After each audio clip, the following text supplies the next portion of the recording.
Please say Vakratunda Mahakaya Vakratunda Mahakaya Suryakoti Samaprabha Suryakoti Samaprabha Nirvignam Kuru Me Deva Nirvighram Kuru Me Deva Sarvakaryeshu Sarvada Sarvakaryeshu Sarvada Jnananandamayam Devam Jnananandamayam Devam Nirmalaspatikakrutim Nirmalaspatikakrutim Adharam Sarva Vidyanam Adharam Sarva Vidyanam Hayagrivamupaasmahe Hayagrivam Upasmahe Akhandamandalakaram Akhandamandalakaram Vyaptam Yena Characharam Vyaptam Yena Characharam Tatpadam Darsitam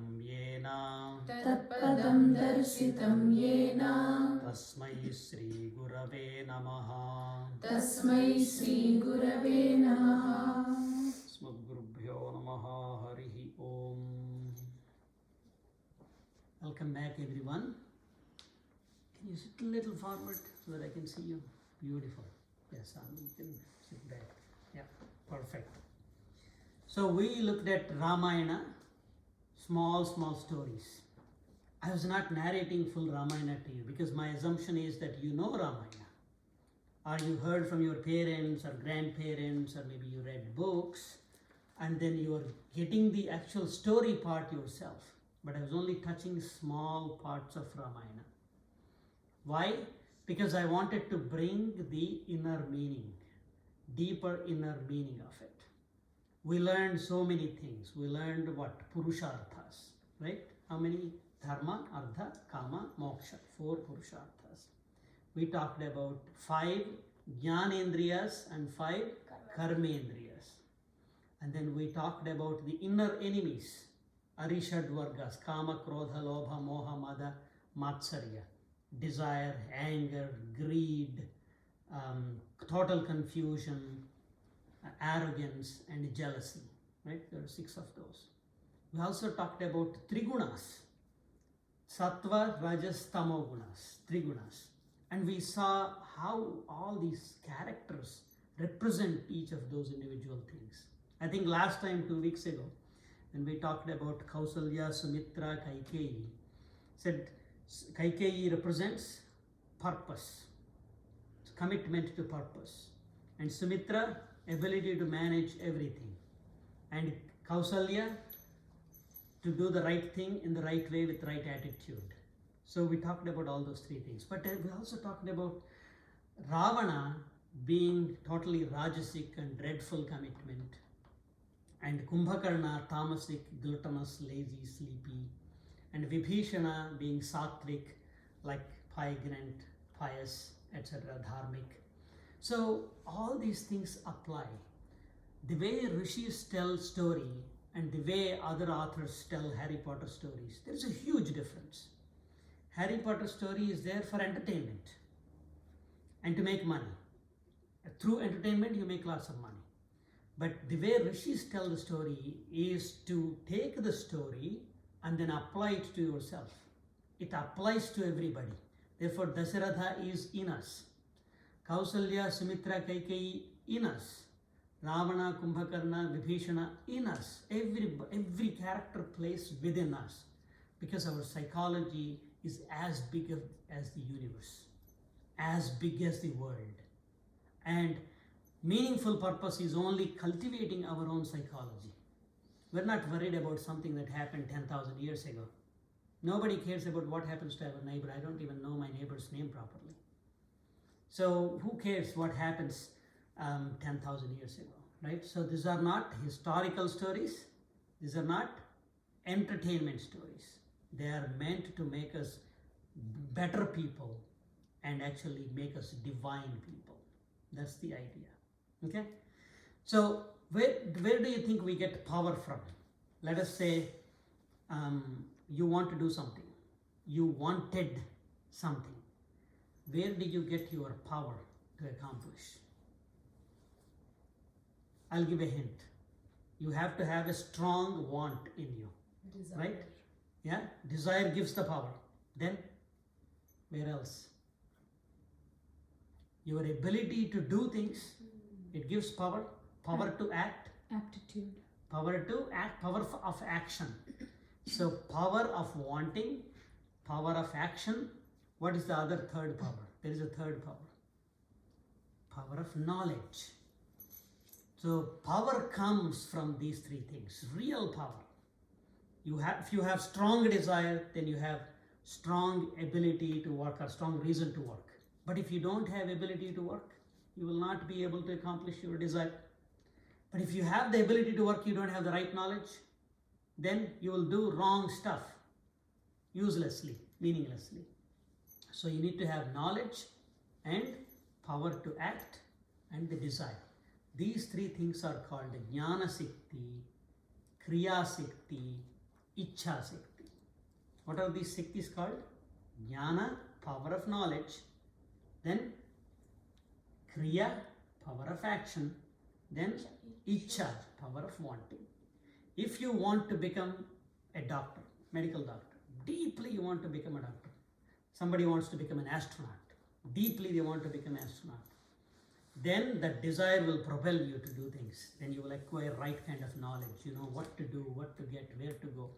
All the knowledge you will acquire. And then you will act accordingly. So these three Shaktis are there with the divine and is vested, distributed into everybody. So Kausalya, Sumitra, Kaikeyi also represent these three Shaktis. Kausalya represents Jnana Shakti and Sumitra represents Kriya Shakti and Kaikeyi represents Ichha Shakti. So that's why Kaikeyi, when she wanted something, that's it. No changing, no budging whatsoever. And Sumitra manages everything, takes care of everything. Kausalya gives Jnana Shakti. Out of Jnana Shakti is born Rama. And out of Kriya Shakti was born Lakshmana and Shatrughna. Out of Ichha Shakti was born Bharata. Ability to endure anything is coming from that Ichha Shakti. Ability to accomplish anything, conquer inner enemies, get great qualities comes from Kriya Shakti, Sumitra. And the bliss and total joy and happiness on all the direction, which way you should go, what you should do, all that directionality comes from Jnana Shakti, that is Rama. So the whole story is not about a man having 3 wives and 4 sons. It is about every individual. Everybody is a Dasharatha. Everybody has 10 senses, right? Everyone has 10 senses. Everybody has a mind, a body. So everybody is a Dasharatha with 10 horses and acting with Jnana Shakti, Kriya Shakti, Ichha Shakti. Working for purpose, driven by Ichha Shakti. Managing everything, driven by Kriya Shakti. Doing the right thing in the right way, managed by Jnana Shakti. And they were able to get all the Purusharthas, able to get Dharma, Artha, Kama, Moksha. Can accomplish all these things. But if one of these things go wrong way, example is Kaikasi and her children, right? So that's the reason why these stories are constructed as if they're like families and social settings, but they are not. So now let us see, if Dasharatha, let's say, is a man, and people think Kaikeyi, Kausalya, Sumitra are wives, then whole thing messes up, it becomes polygamous, right? Polygamy, you practice polygamy. And if you go to Mahabharata, then Draupadi married 5 husbands, we call it polyandry. So all this confusing other talk, nonsensical, noisy talk will come out of it. But if you rightly understand, they are about us. They are trying to make us better people. Not just better people, divine people. So let us see, I'll bring another new concept here. Now we're talking about husband and wife.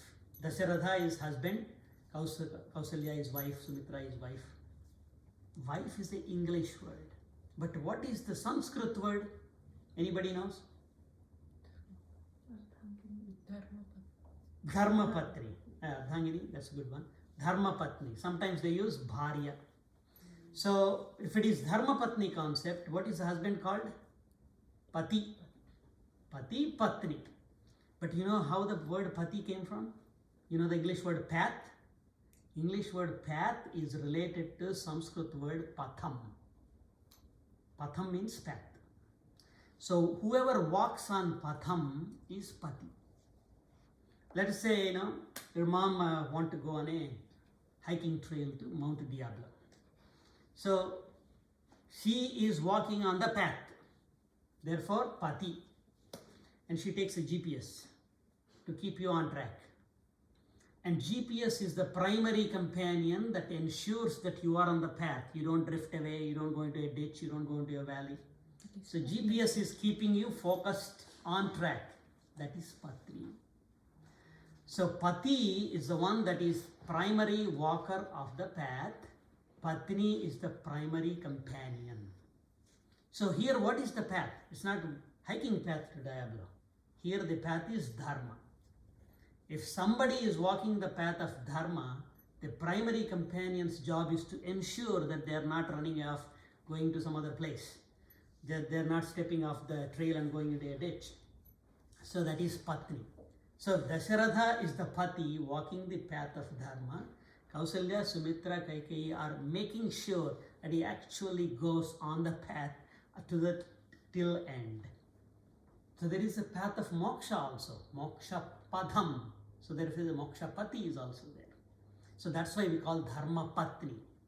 Dharma Patni means one who is the primary companion and the one who ensures the pati is not lost in the path. One who ensures on the path of Dharma. Okay? So much for Pati Patni. Keep that in mind. Pati Patni is not about man-woman relationship. They don't file taxes jointly. That's not about that. It's not about getting some social benefits. It is all about making sure that the Pati is on the path and not drifting away from it. Right? Sometimes, the Pati has to carry some burden. Once when I was a child, I went to Tirupati. I don't know if anybody gone to Tirupati. Tirupati is a big hilly holy place. So you have to climb. It's a 7-mile hiking path that you have to take. Like when I was young, it was not buses. Those things were there, but it's not like a easy path to go. You have to walk.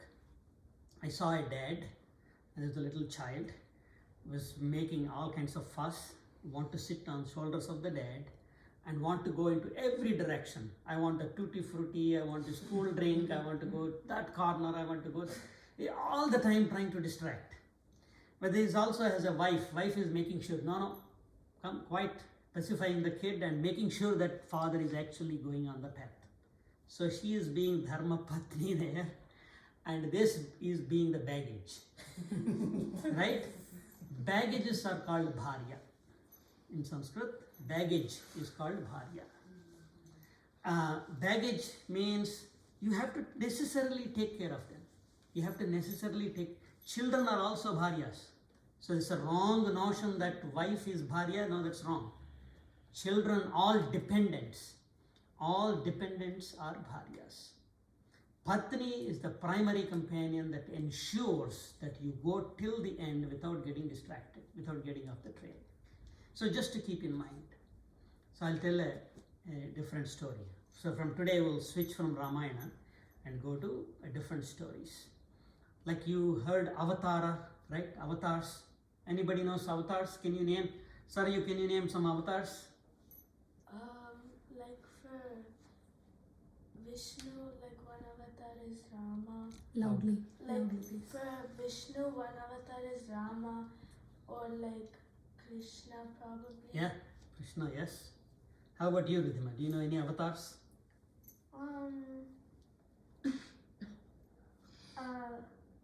Rama, Krishna, you agree, right? Yeah. How about you, Sandhi? Do you know any? Matsya, Kurma, Wow. Narasimha, Vamana. Vamana, Yeah. Parshurama. Yeah. Rama, Krishna, Buddha, Kalki. Wow, there you go. 10 avatars were named. Actually, there are countless avatars. But in Puranas, some Puranas named 108 avatars, some named 24 avatars. Avatara is basically the Supreme Lord who is outside the world, universe, descends into the universe like one of us and ensures that we are not lost from the path. So the whole purpose is dharma parirakshana, protection of dharma.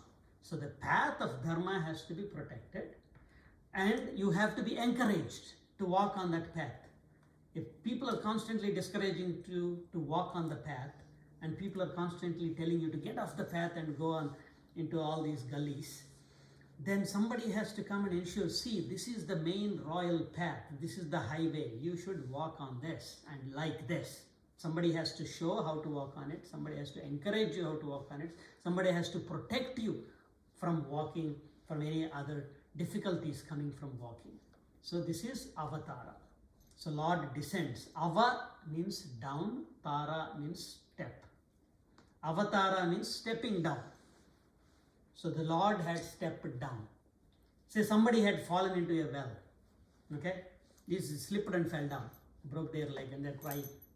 So somebody takes a rope and comes down and gives a hand. Come on, I'll take you up. That is avatara. Somebody descended down to help. It's not like somebody who is descending down with a rope had not fallen. The other guy cannot make fun. Hey, you also fell into the well. You can't say that, right? That doesn't make sense. Similarly, somebody was arrested and put in jail for doing some crimes. And a jailer came to the cell where this prisoner is. So the prisoner cannot heckle at the jailer. Hey, you also came to the cell like me. No, I came down of my will, right? So like that, Lord maintains his complete jnana, complete kriya shakti, complete ichha shakti will come down to help people. This is called avatara. What a miracle every avatar is. So in that way, there are so many avatars. But we don't have to worry that, oh, Varaha Avatar came long time ago. Maybe we won't see Varaha Avatar. Don't worry. As I said, everything is taking place within us. In the right moment, Varaha Avatar will take place within us. In the right moment, Krishna Avatara will take place within us. Everything will take place within us. So I'll tell one Avatara story. Probably you all heard this. So there was a Prajapati named Kashyapa. Called it a Prajapati. English word is progenitor. For now, let's accept this English word. A progenitor, Kashyapa was there. Kashyapa had 13 patnis. 13, 1, 3. I won't name all of them, but some of them you might know. Aditi, Diti, Danu, Vinata, Kadruva, Surasa, Sarama, like that. There are many, many names. So, children of Aditi or came to be known as Adityas. A lot of people think Aditya is only son. No, but there are 12 Adityas. Children of Diti came to be known as Daityas. Children of Danu came to be known as Danavas. Okay? So let's talk about only these. Adityas are Aditi's children. 12. Daityas are, 12. Daityas are Diti's children, only 2 of them are there. There are other people, we'll talk about them later. But Danu's children are Danavas. There are about 41 of them. 41 Danavas are there. Only 2 Daityas and 41 Danavas. 41 Danavas, yeah.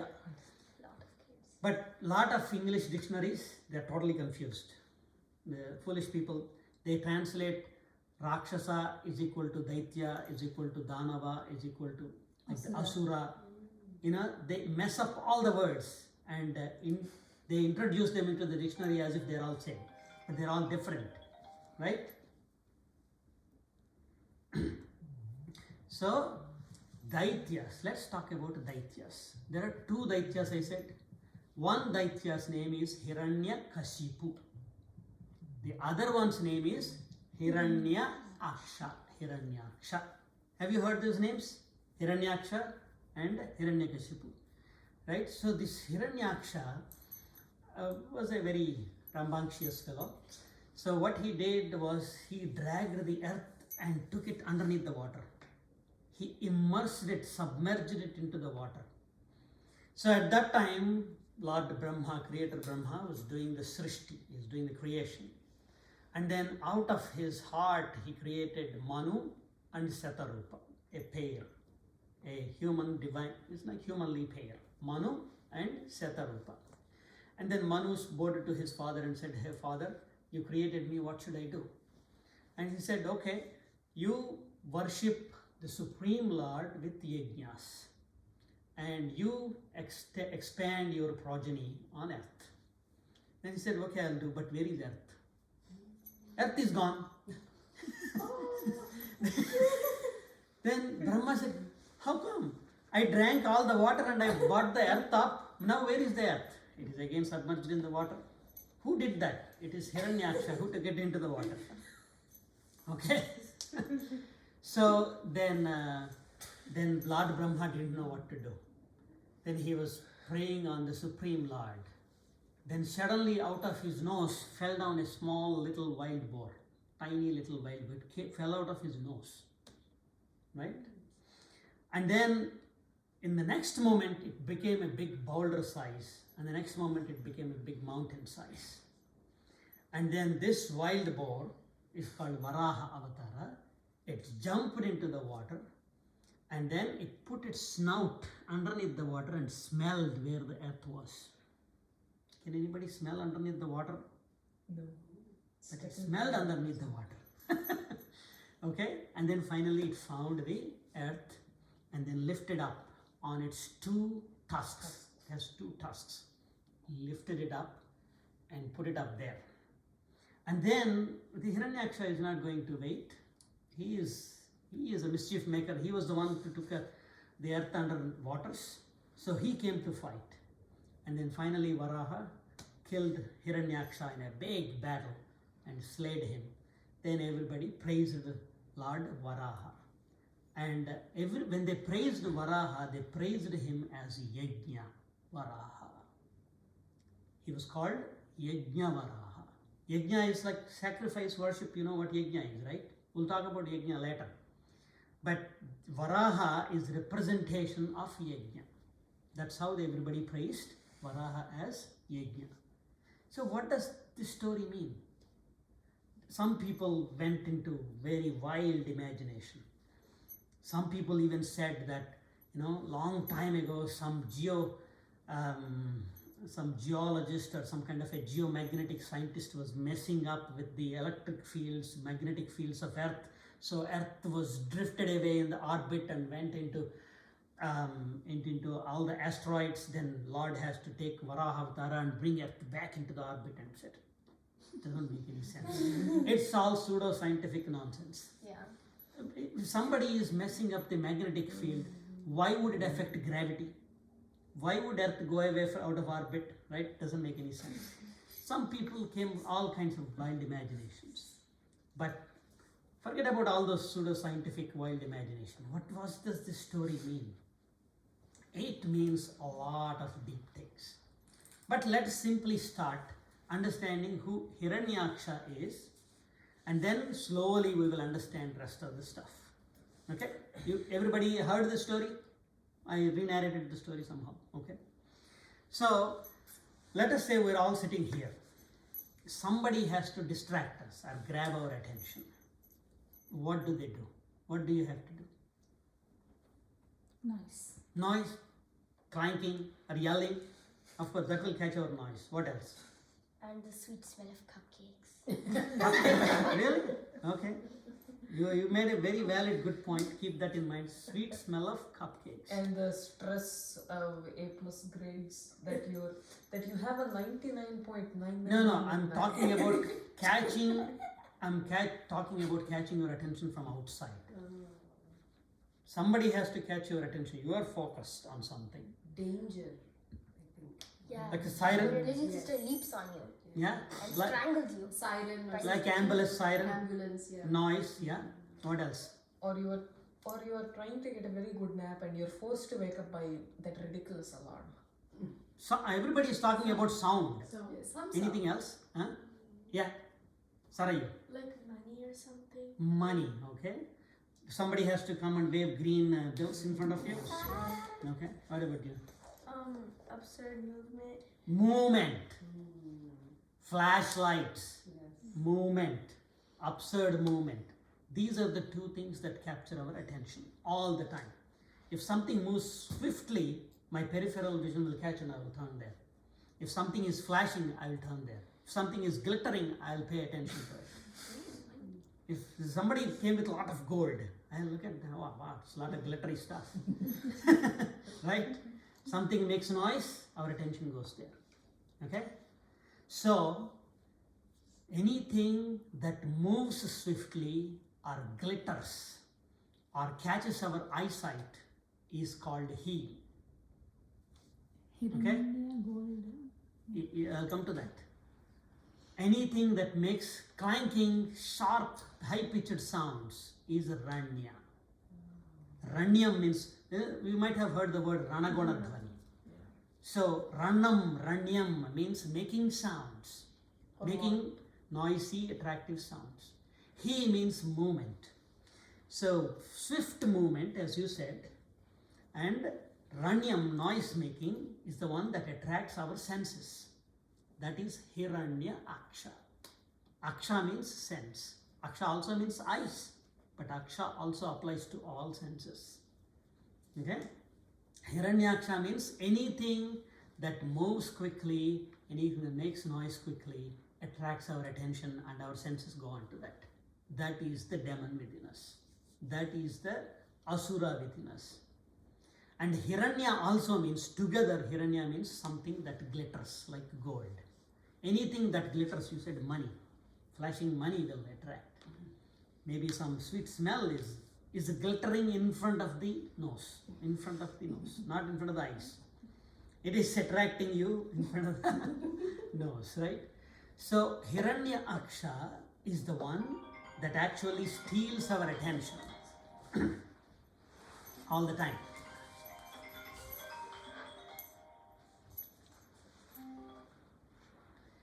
So, okay. So then, what did Hiranyaksha do? Took the earth into waters, into the ocean. But what are waters? Isn't that where sound and a lot of senses often become insensible? Like you can't hear anything, or deep silence? Not deep silence, but everything in a flux. So, Vishayas is another concept that we have to understand. See, with eyes, what can I see? I can see squares, but I cannot see circles. Is that right? No. You can see anything. If you have a square, even if you make very minor modification, you will be able to see it. So with eyes, what you can see is not some discrete objects, but it is a continuum of things. It's not just I can see green color, 7 WIP-GR colors. It's not like that. You can see millions of countless colors, right? Similarly with ears, it's not just you can hear veena and somebody talking, nothing else. It's not like that. You can hear within the audible spectrum, you can hear everything. So anything that you can sense with your senses is an endless continuum. You understand what I mean? It's not like discrete one or two things or a few things. You can see a continuum. And they are endless things. Therefore, anything that you can sense with any sense is compared to ocean, waters. So, taking underneath water means sense objects into the sensual world. So, it is hidden. What is hidden? The bhumi, the earth. But what is the bhumi? We're not talking about this big mound of dirt. We are talking about our basis, our inner nature. Our true nature is hidden in the sensual world and taken down there by this terrible tendency of getting attracted to glittery things, of getting attracted to noisy things, getting attracted to shiny things. So that means you will not be able to know about yourself. You will not be able to know who you are, who you truly are, unless you pay attention to who you really are. If you are constantly distracted with watching TV, playing games, and going this place, that place, that means your swabhava, your inner nature, is submerged into the ocean of senses. And who had taken you there? The sense of attraction, getting attracted by the shiny things, getting attracted by the noisy things. That demon of attraction has taken you or your inner nature into the world of sensual objects. The only way that you can do any work and prepare you to become a divine being, prepare you to become a great being, is first you have to discover where your inner nature is submerged. You have to somehow catch it. You have to hold it, and then you have to work on it. And the day you recognize, the day you find out who you are, what your true nature is, that is a great day. Great, Sanskrit, Vara, day is Aha. Aha means day, Vara means great. Varaha is great day. So what is a great day? When you find out who you are, yeah? When you find out who you truly are. Who you truly are. Yeah? Okay. We'll stop here. I get goosebumps thinking of Varaha, and then we'll take some questions. So please say it after me.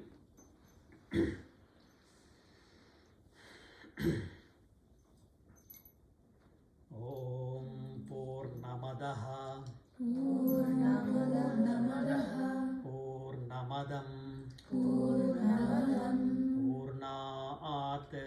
Purnaat Purnamudachyate Purnasya Purnamadaya Purnamevavasishyate Om Shanti Shanti Shantihi. Om